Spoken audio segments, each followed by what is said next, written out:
Israeli সামরিক বাহিনী গাজায় কমপক্ষে 16টি কবরস্থান ধ্বংস করেছে। যুক্তরাষ্ট্র ভিত্তিক সংবাদ সংস্থা CNN সপ্তাহ স্যাটেলাইট চিত্র এবং সোশ্যাল মিডিয়ার ফুটেজের বরাত দিয়ে এ তথ্য জানিয়েছেন। এতে বলা হয়েছে, সেনাবাহিনী বুলডোজার ব্যবহার করে স্থল অভিযানের সময় কবরস্থানগুলি ভেঙে দিয়েছে, এমনকি কিছু কবর থেকে মৃতদেহ বের করে নিয়েছে তারা। প্রতিবেদনটিতে আইন বিশেষজ্ঞরা জোর দিয়ে বলেছেন, ইচ্ছাকৃতভাবে কবরস্থানের মতন ধর্মীয় স্থানগুলো ধ্বংস করা এবং তাদের সামরিক লক্ষ্যবস্তুতে পরিণত করা আন্তর্জাতিক আইন লঙ্ঘন করে। তারা পরামর্শ দেয় যে ইসরায়েলের পদক্ষেপগুলি যুদ্ধাপরাধ হিসেবে বিবেচিত হবে। স্যাটেলাইট ইমেজ এবং ভিডিওগুলোর বিশ্লেষণের উপর ভিত্তি করে CNN বলছে যে সেনাবাহিনী কবরস্থানকে সামরিক ফাঁড়ি হিসেবে ব্যবহার করছে বলে মনে হচ্ছে। বুলডোজারগুলি বেশ কয়েকটি কবরস্থান উন্মুক্ত মঞ্চে পরিণত করেছে। অপরদিকে একজন ইসরায়েলি সামরিক মুখপাত্র CNN-কে নিশ্চিত করেছেন যে তারা গাজায় কিছু কবর খনন করেছে।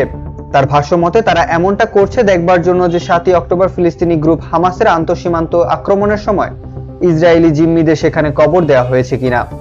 তিনি আরো অভিযোগ করে বলেন, কবরস্থানগুলি হামাস দ্বারা সামরিক উদ্দেশ্যে ব্যবহার করা হয়েছিল, যার কারণে ইসরায়েলি সেনাবাহিনীর কাছে তাদের লক্ষ্যবস্তু করা ছাড়া আর কোনো উপায় ছিল না। ইসরায়েলি সামরিক বাহিনী আনাদোলুকে নিশ্চিত করেছে যে তারা লাশ তোলার জন্য গাজায় কিছু কবর খনন করেছে। 7ই অক্টোবর হামাসের হামলার পর ইসরায়েলি গাজা উপত্যকায় একটি মারাত্মক আক্রমণ শুরু করে। অন্তত 25,105 জন ফিলিস্তিনি নিহত এবং 62,681 জন আহত হন। হামাসের হামলায় প্রায় 1,200 ইসরায়েলি নিহত হয়েছে বলে ধারণা করা হচ্ছে। ইসরায়েলি আক্রমণের ফলে গাজার জনসংখ্যা 85% অভ্যন্তরীণভাবে বাস্তুচ্যুত হয়। রয়েছে খাদ্য, বিশুদ্ধ পানি এবং ঔষধের তীব্র সংকটে। জাতিসংঘের মতন ছিটমহলের 60% অবকাঠামো ক্ষতিগ্রস্ত বা ধ্বংস হয়ে গেছে।